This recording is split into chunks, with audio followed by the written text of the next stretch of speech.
뼈가 약해져서 쉽게 부러지는 골다공증 환자가 50대 이상 중장년층에서 늘어나고 있는데요.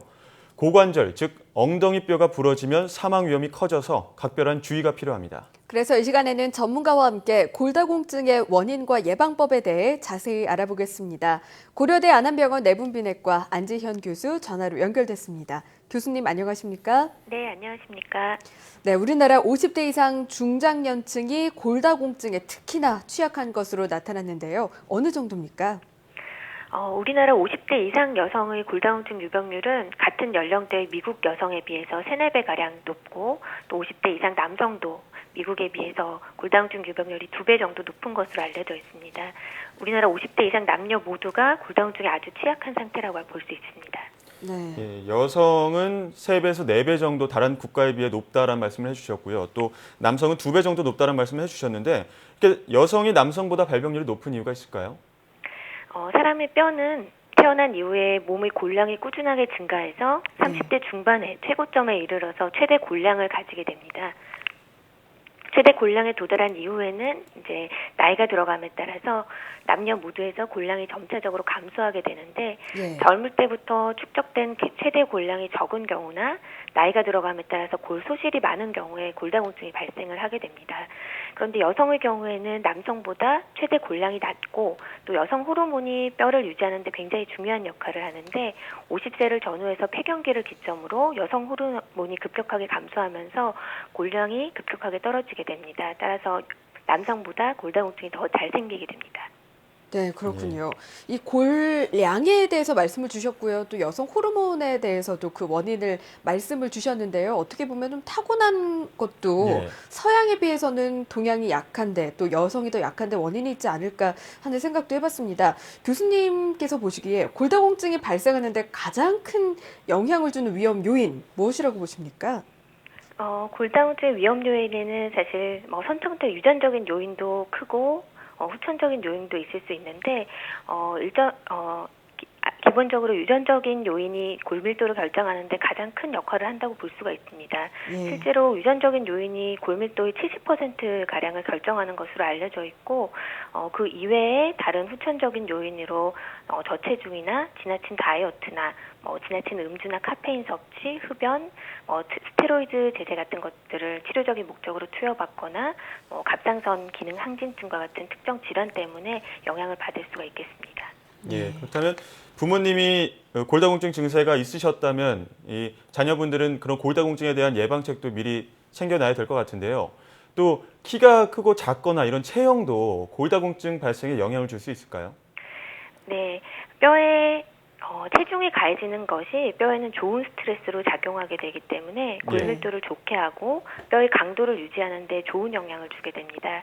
따라서 저체중은 오히려 골다공증의 위험 요인이 될 수가 있고 비만은 오히려 반대로 골밀도를 좋게 하는 영향을 줄 수가 있는데 그렇지만 지방 같은 몸 안에 있는 지방질 같은 경우는 그 무게에 의한 효과를 배제하고 나면 오히려 골밀도를 감소시키는 작용을 할 수 있어서 골다공증 예방을 위해서 비반해지는 것을 권하진 않습니다. 키는 사실 키가 크면 골밀도가 좋게 측정될 수는 있는 요인은 될 수 있지만 골다공증과의 상관관계는 아직 연구마다 조금 다른 결과를 보여주고 있어서 키 자체와 골다공증과의 상관관계는 아직 명확하게 알려져 있지는 않습니다.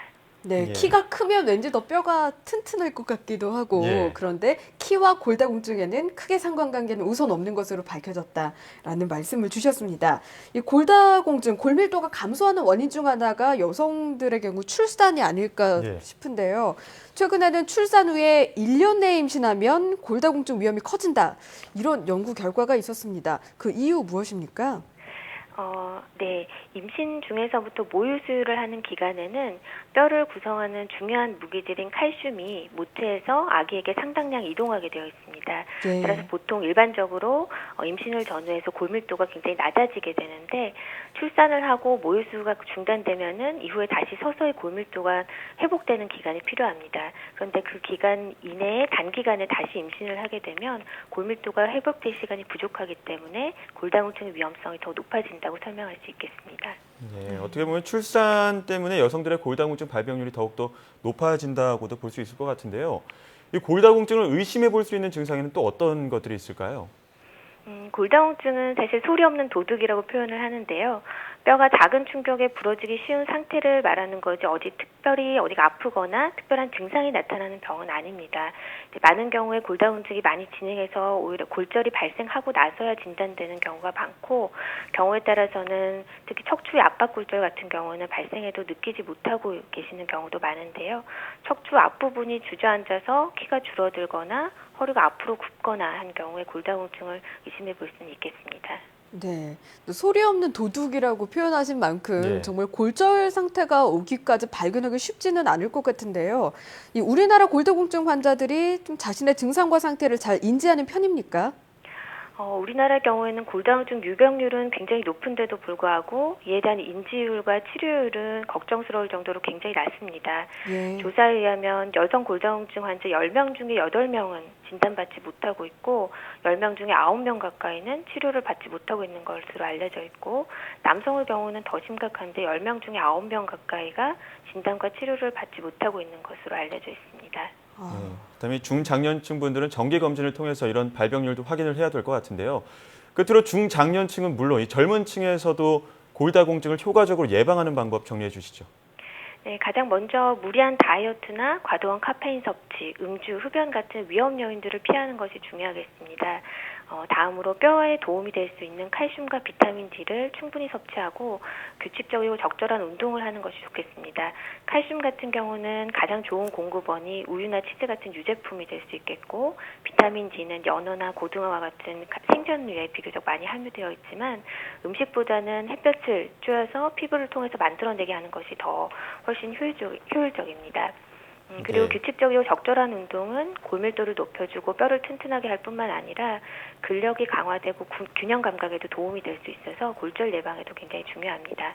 네. 마지막으로 골다공증 자체는 증상이 없는 질환이기 때문에 위험 요인을 잘 파악해서 적절한 시기에 골다공증에 대한 검사를 받아서 조기에 진단해서 적절한 치료를 받는 것이 중요하겠습니다.